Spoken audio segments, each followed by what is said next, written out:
Iran विरुद्ध America आणि Israel यांच्यात 28 फेब्रुवारीपासून युद्ध भडकले। अशावेळी नोकरी, व्यवसाय, शिक्षण आणि पर्यटनासाठी आखाती राष्ट्रांमध्ये गेलेले कोल्हापूर जिल्ह्यातील 171 नागरिक तिथे अडकले आहेत। हे सर्व नागरिक सुरक्षित असून संपर्कात आहेत।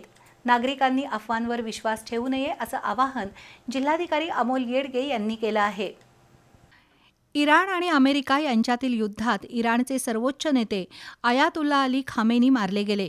आता शत्रू राष्ट्रांना अद्दल घडवायची या ईर्षेनं इराण पेटला असून या 3 देशातील युद्धामुळे जगभर चिंता व्यक्त होतीये। कोल्हापूरसह भारतातील अनेक नागरिक आखाती देशांमध्ये राहतात, तर अनेक जण नोकरी आणि पर्यटनासाठी आखाती देशांना पसंती देतात। अशावेळी कोल्हापूरच्या जिल्हाधिकारी कार्यालयातील आपत्ती व्यवस्थापन विभागानं आखाती देशांमध्ये अडकलेल्या नागरिकांची माहिती संकलित केली आहे। दुबई, कतार, बहारीन, शारजा या शहरांमध्ये कोल्हापूर जिल्ह्यातील सुमारे 171 नागरिक अडकले आहेत। त्यामध्ये जिल्ह्यातील 3 टूर्स अँड ट्रॅव्हल्स कंपन्यांच्या मार्फत दुबईमध्ये पर्यटनाला गेलेल्या 100 नागरिकांचाही समावेश आहे। मात्र हे सर्व 171 नागरिक सुरक्षित आहेत। त्यांचे नातेवाईक आणि जिल्हा प्रशासन त्यांच्या संपर्कात आहे।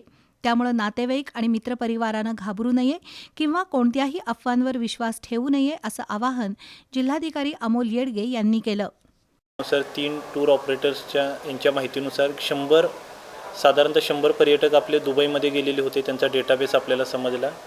त्यासोबतच राज्य शासनाच्या सूचनेनुसार आपण आपला जिल्हा आपत्ती व्यवस्थापन कक्षाचा जो संपर्क क्रमांक आहे तो सर्व लोकांना शेअर करून